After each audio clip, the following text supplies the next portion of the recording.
Hello students, आज का हमारा टॉपिक है मानव भूगोल, परिचय एवं विकास, human geography, introduction and development. प्रारंभ में भूगोल अलग विषय नहीं था। उसका अस्तित्व सामाजिक विज्ञान की एक शाखा के रूप में था। धीरे धीरे भूगोल एक अलग विषय बना और उस भूगोल विषय की भी आगे चलकर क्रमिक चरणों में अनेक शाखाएं बनी, जिनमें से दो मुख्य शाखाएं हैं, भौतिक भूगोल और मानव भूगोल।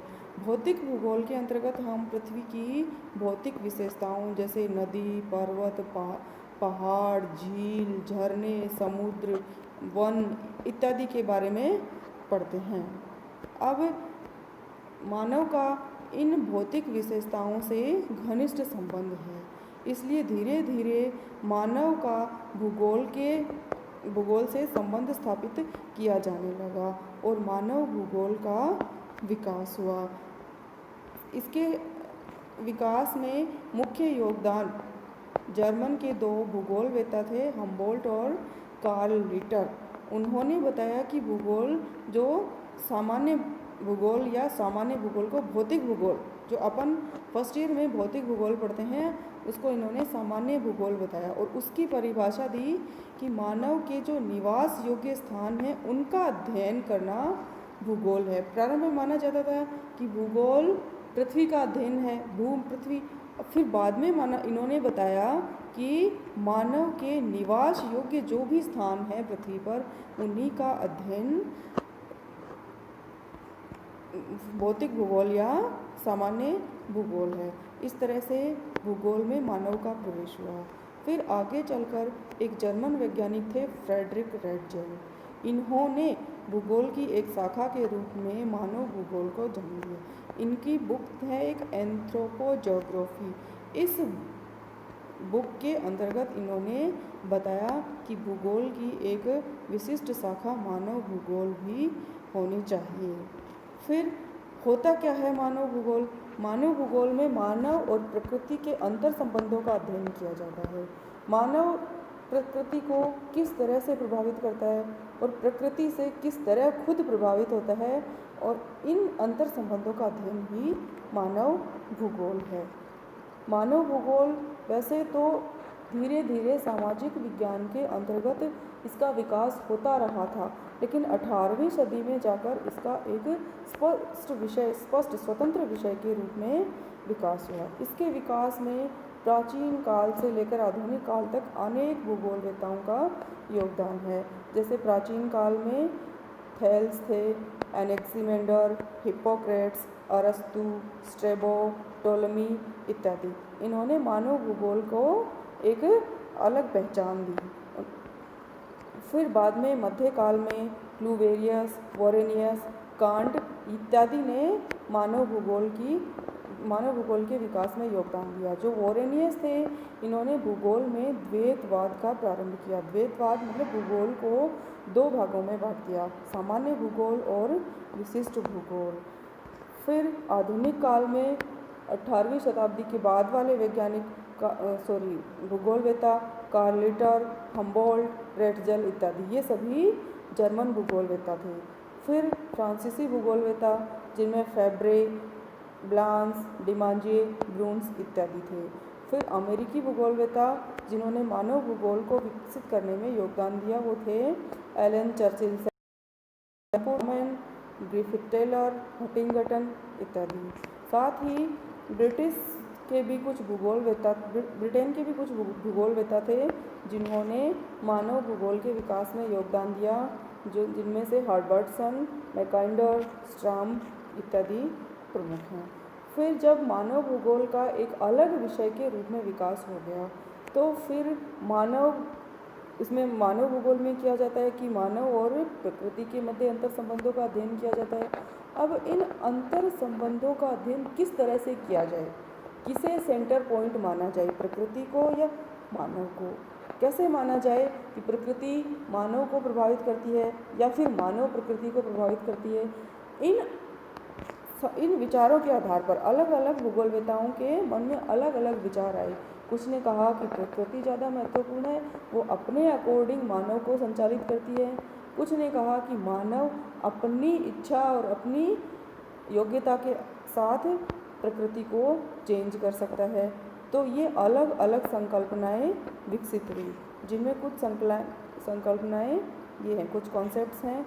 निश्चयवाद, इसका दूसरा नाम है नियतिवाद, इसको इंग्लिश में बोलते हैं डिटर्मिनिज्म।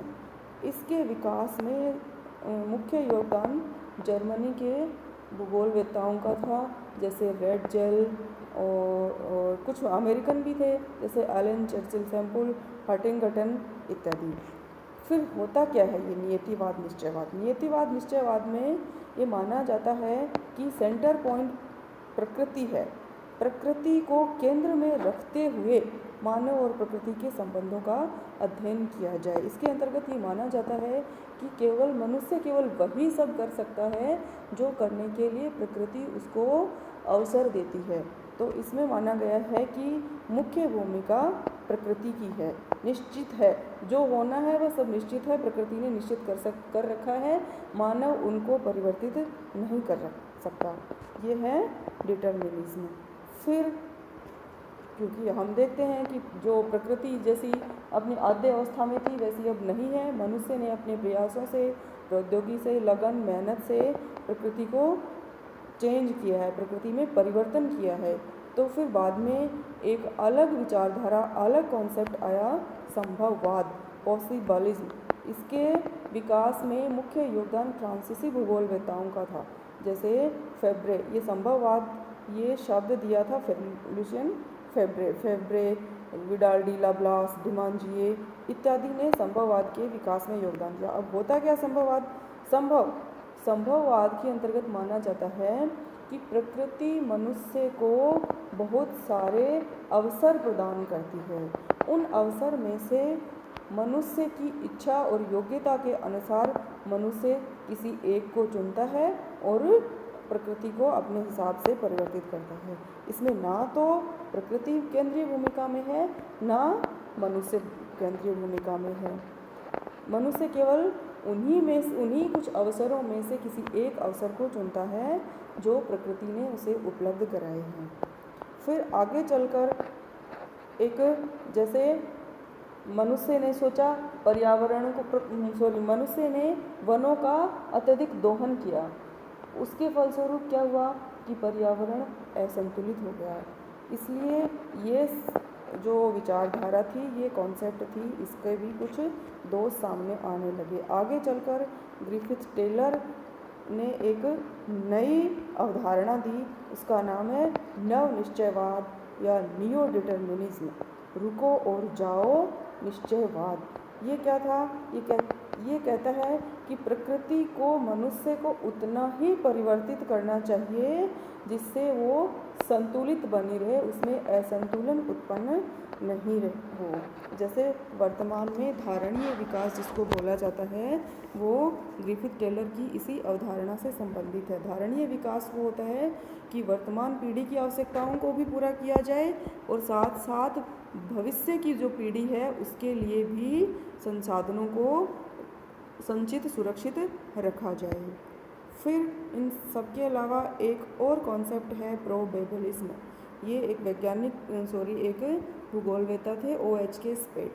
इन्होंने ये संकल्पना दी थी। इसके अंतर्गत क्या माना जाता है कि प्रकृति मनुष्य के सामने, संभववाद में जैसे अपन ने पढ़ा था कि प्रकृति मनुष्य के सामने बहुत सारे अवसर खोलती है, उनमें से मनुष्य जो उसको सही लगता है उसको चुन लेता है।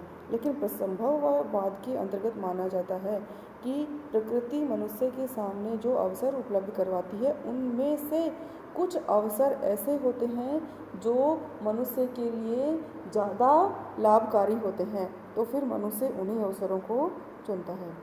अब जब धीरे धीरे मानव भूगोल का विकास होता गया तो आगे जाकर मनुष्य या मानव जो कार्य करने लगा, जो जो वो कार्य करता है उन सब कार्यों के लिए मानव भूगोल की अलग अलग शाखाएं विभाजित हो गई। जैसे मनुष्य आर्थिक क्रियाकलाप करता है तो उससे संबंधित हो गया आर्थिक भूगोल। मनुष्य संस्कृति का निर्माण करता है तो उससे संबंधित हो गया सांस्कृतिक भूगोल। वैसे ही मनुष्य सामाजिक प्राणी है और समाज में जो जो क्रियाकलाप करता है उनसे संबंधित सामाजिक भूगोल। इसी तरह है मानव भूगोल की अन्य शाखाएं हैं, जनसंख्या भूगोल, नगरीय भूगोल, ग्रामीण भूगोल, कृषि भूगोल, औद्योगिक भूगोल, राजनैतिक भूगोल, व्यापार एवं परिवहन भूगोल। इस प्रकार धीरे धीरे क्रमिक रूप से मानव भूगोल का विकास और प्रकृति के अंतर संबंधों का अध्ययन किया जाता है। Thank you.